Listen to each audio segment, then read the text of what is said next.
Assalamualaikum dan salam sejahtera bersama saya Nurliana Tarmizi dalam 15 minit MMTV edisi 8 November 2022. Perancangan amal dan usaha Barisan Nasional untuk Malaysia atau PADU yang ditawarkan BN sebagai manifesto pilihan raya umum ke-15 PRU15 membuktikan pengalaman parti itu dalam mentadbir negara. Timbalan Pengerusi BN, Datuk Seri Muhammad Hassan berkata, tawaran oleh BN tersebut bukan gula-gula, sebaliknya sesuatu yang serius dan praktikal untuk dilaksanakan bersandarkan harapan dan isu yang dihadapi rakyat ketika ini, khususnya mengenai peningkatan kos sara hidup. Tambah Muhammad, yang juga calon BN di Parlimen Rembau, turut mengingatkan orang ramai supaya tidak percaya kepada pihak yang menabur janji, sebaliknya memberi kepercayaan kepada pihak yang membuat perancangan sebaiknya seperti yang dilakukan BN menerusi tawaran PADU. Manifesto BN yang diumumkan semalam memfokuskan kepada 5 idea besar iaitu penyelesaian nasional yang komprehensif bagi menjawab pelbagai isu paling mendesak seperti kos kehidupan dan sara hidup yang tinggi. Manifesto berkenaan turut menjelaskan tekad dan nekat BN untuk melakukan beberapa pembaharuan yang radikal serta bersifat struktural dalam negara. Menampilkan keterangkuman dan pengiktirafan kerencaman selain penggandaan usaha untuk mencipta masa depan yang lebih baik untuk semua. Kejayaan 99 perkara dalam PADU bergantung kepada bagaimana BN mengamal dan mengusahakan dengan berstrategi, meliputi perancangan yang baik disusuli dengan amalan yang berstrategi dan usaha yang gigih. Kebenaran mengeksport daun ketum ke Thailand daripada Kerajaan Persekutuan akan diusahakan Kerajaan Negeri Kedah bagi membantu meningkatkan ekonomi rakyat di negeri itu. Menteri Besar Datuk Seri Muhammad Sanusi Maknor berkata, pihaknya optimis langkah itu boleh direalisasikan sekiranya rakyat memberi mandat kepada Perikatan Nasional PN pada pilihan raya umum ke-15 PRU15. Pihaknya juga yakin calon Perdana Menteri PN Tan Sri Muhyiddin Yassin akan mempertimbangkan usaha ini memandangkan Kedah merupakan negeri miskin dan harga ketum di Thailand adalah 5 kali ganda. Jelasnya, usaha itu hampir menjadi realiti sebelum ini namun tertangguh setelah kerajaan membubarkan parlimen bagi memberi laluan kepada PRU15. Bagaimanapun beliau berkata, lesen mengeksport daun ketum dicadangkan diberi kepada anak syarikat kerajaan negeri atau syarikat tertentu supaya ia dapat dikawal jika aktiviti ekspor dibenarkan. Menafikan dirinya memasang papan iklan Never Lost in Tambun, Datuk Seri Ahmad Faizal Azumu bagaimanapun mengaku mengenali pihak yang bertanggungjawab memasangnya sehingga tular baru-baru ini. Penyandang kerusi Parlimen Tambun itu memberitahu papan iklan yang dikaitkan sebagai kempen pada pilihan raya umum ke-15 PRU15 diminta beliau untuk tidak disertakan perkataan Perikatan Nasional PN kerana bukan sebahagian daripada kempen parti. Merasakan kewujudan papan iklan itu memberi elemen keseronokan pada kempen PRU kali ini, jelasnya ini juga sebagai contoh politik tanpa perlu menyerang secara peribadi. Sementara itu, ketika ditanya mengenai dakwaan kos pemasangan dan pertukaran papan tanda sekitar Tambun yang dianggap membazir, beliau berkata itu bukan daripada parti atau dirinya sendiri kerana terdapat had perbelanjaan yang ditetapkan untuk berkempen. Parlimen Tambun menyaksikan pertembungan 4 penjuru antara Ahmad Faizal, Anwar Ibrahim, Aminuddin Mat Hanafiah dari Barisan Nasional dan Abdul Rahim Tahir dari Pejuang. Polis membuka kertas siasatan berhubung dakwaan berunsur fitnah terhadap pengerusi Pakatan Harapan PH Datuk Seri Anwar Ibrahim oleh calon Dewan Undangan Negeri Gunung Semanggul Razman Zakaria. Ketua Polis Perak Datuk Muhammad Yusri Hassan Basri berkata, laporan itu dibuat selepas tular rakaman membabitkan ucapan yang didakwa mengandungi unsur fitnah dan berniat jahat. Tambahnya, kes disiasat mengikut Seksyen 505(b) Kanun Keseksaan dan Seksyen 233 Akta Komunikasi dan Multimedia 1998. Razman yang juga Pesuruhjaya PAS Perak dilaporkan mendakwa Anwar Ibrahim membawa budaya songsang lesbian, gay, bisexual dan transgender LGBT dan mahu menghalalkan perkahwinan sejenis. Sementara itu, dalam perkembangan berlainan, beliau berkata 5 laporan polis diterima semalam berbanding 2 laporan polis pada hari sebelumnya. Katanya, sebanyak 123 permohonan permit ceramah diterima daripada parti bertanding dengan kesemuanya telah diluluskan. Apa yang ada dengan Media Mulia Sendang Berhad? Di Media Mulia kami memaparkan berita-berita terkini, tepat dan sensasi menerusi Putusan Malaysia dan juga Kosmos. Berita-berita berkenaan isu semasa, politik, hiburan, sukan, laporan khas. Pelbagai segmen seperti program diskusi dan bual bicara. Korang yang dipaparkan berkongsikan pemikiran baharu dan suara kontemporari. Mendapatkan perkembangan berita semasa melalui laman web dan juga platform media sosial kami, Putusan Online dan Kosmo Online. Usahawan kosmetik terkenal Datuk Seri Hasmiza Osman atau lebih dikenali sebagai Vida mengaku tidak bersalah di Mahkamah Session Sepang hari ini atas pertuduhan memuat naik dan menghantar video bersifat sumbang di laman YouTube April lalu. Vida, 51 tahun, membuat pengakuan tersebut dan mohon dibicarakan di hadapan Hakim Ahmad Fuad Osman.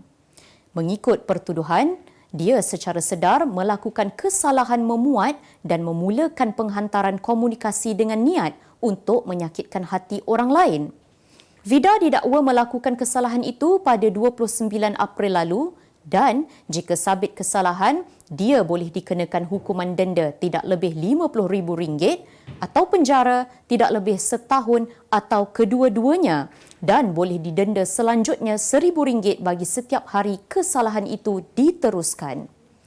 Terdahulu, konsep video muzik bertajuk Muah-Muah Raya yang diketengahkan usahawan itu dikritik warga maya selepas ia dianggap seolah-olah tidak menghormati sambutan Aidilfitri kerana turut menampilkan unsur drag queen. Malaysia merekodkan jumlah pesakit kencing manis kedua tertinggi di dunia selepas Arab Saudi sekaligus menjadi penyumbang tertinggi di peringkat Asia. Situasi merisaukan itu terjadi selepas hampir 4 juta penduduk di negara ini menghidap diabetes.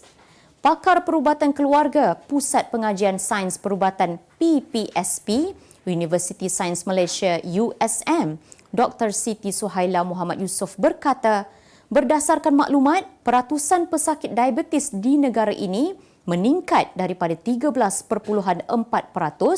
pada 2015 kepada 18.3% menjelang 2019.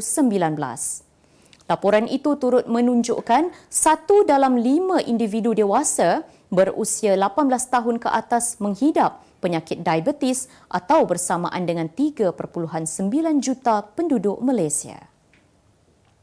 Divisyen Populasi Pertubuhan Bangsa-Bangsa Bersatu PBB menganggarkan bilangan manusia di bumi akan bertambah kepada 8 bilion orang pada 15 November ini. Jumlah berkenaan meningkat lebih 3 kali ganda berbanding populasi 2.5 bilion dalam tahun 1950. Pertumbuhan tahunan populasi susut daripada 2.1% antara 1962 hingga 1965 kepada kurang 1% dalam tahun 2020. Angka itu berpotensi menurun kepada sekitar 0.5% menjelang 2050 akibat penurunan dalam kadar kelahiran secara berterusan, demikian menurut unjuran UNFPA. Pihak berkuasa Mexico memaklumkan seramai 17 orang cedera akibat letupan bunga api semasa sambutan perayaan yang dikenali sebagai Zontolo Sabtu lalu di bandar Mexico. Letupan itu berlaku di jalan yang sesak dengan orang ramai di bandar Huejula, tengah Mexico. Ketika kejadian, penduduk kampung Tehuelan sedang meraihkan penghujung acara Zontolo iaitu perayaan bagi memperingati orang mati yang kebiasaannya berlangsung antara 1 dan 2 November setiap tahun. Timbunan bunga api itu bagaimanapun meletup di jalan raya selepas dibakar hingga mengakibatkan orang ramai tercedera terkena letupan dan percikan api. Pihak berkuasa mengesahkan bahawa 2 wanita hamil dan 3 kanak-kanak antarabangsa yang cedera dengan seorang remaja perempuan mengalami melecur tahap 2.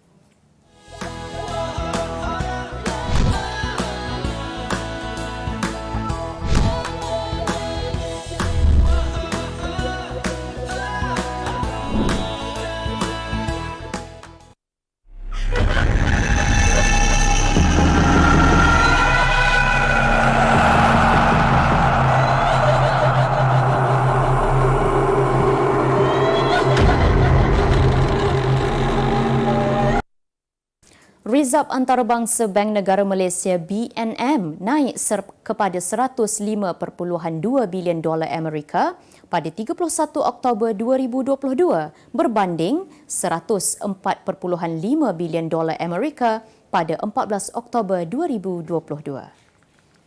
Bank Pusat itu dalam kenyataannya berkata, paras rizab memadai untuk membiayai 5.5 bulan import barangan dan perkhidmatan serta 1.1 kali jumlah hutang luar negara jangka pendek. Komponen utama rizab adalah rizab mata asing berjumlah 93.7 bilion dolar Amerika, kedudukan rizab tabung keuangan antarabangsa 1.3 bilion dolar Amerika, hak pengeluaran khas SDR 5.5 bilion dolar Amerika, emas 2.1 bilion dolar Amerika dan aset rizab lain 2.6 bilion dolar Amerika. Aset berkenaan terdiri daripada emas, pertukaran asing dan rizab lain termasuk SDR 487.79 bilion ringgit, kertas kerajaan Malaysia 12.36 bilion ringgit, pinjaman dan pendahuluan 23.63 bilion ringgit, tanah dan bangunan 4.14 bilion ringgit serta aset-aset lain 55.11 bilion ringgit. Pasukan hoki negara akhirnya layak ke perlawanan akhir Piala Sultan Azlan Shah ke-29 selepas membendam Jepun 4-2 semalam. Pada perlawanan semalam, Malaysia hanya memerlukan keputusan seri untuk menempah pertemuan dengan Korea Selatan pada Khamis ini. Namun, anak buah Arul Sevaraj sebaliknya mempamer persembahan bertenaga untuk mengenepikan cabaran Jepun pada perlawanan di Stadium Azlan Shah semalam. Sementara itu, penjaga gol Hafizuddin Osman menjadi watak utama di sebalik kejayaan skuad Speedy Tigers apabila menyelamatkan 9 pukulan sudut penalti serta penalti stroke. Terdahulu, Korea Selatan menumpaskan Afrika Selatan 2-1 selepas mendahului 1-0 pada separuh pertama. John Byung-jin menjaringkan kedua-dua gol Korea Selatan pada minit ke-26 dan ke-32 dan Bradley Sherwood merapatkan jurang pada minit ke-40. Sebagai penutup 15 minit MMTV hari ini, saksikan laporan cuaca esok Rabu 9 November 2022. Jangan lupa dapatkan akhbar utusan Malaysia dan Kosmo untuk berita-berita terkini dan menyeluruh. Sekian sahaja daripada saya, Nurliana Tarmizi. Assalamualaikum dan salam sejahtera.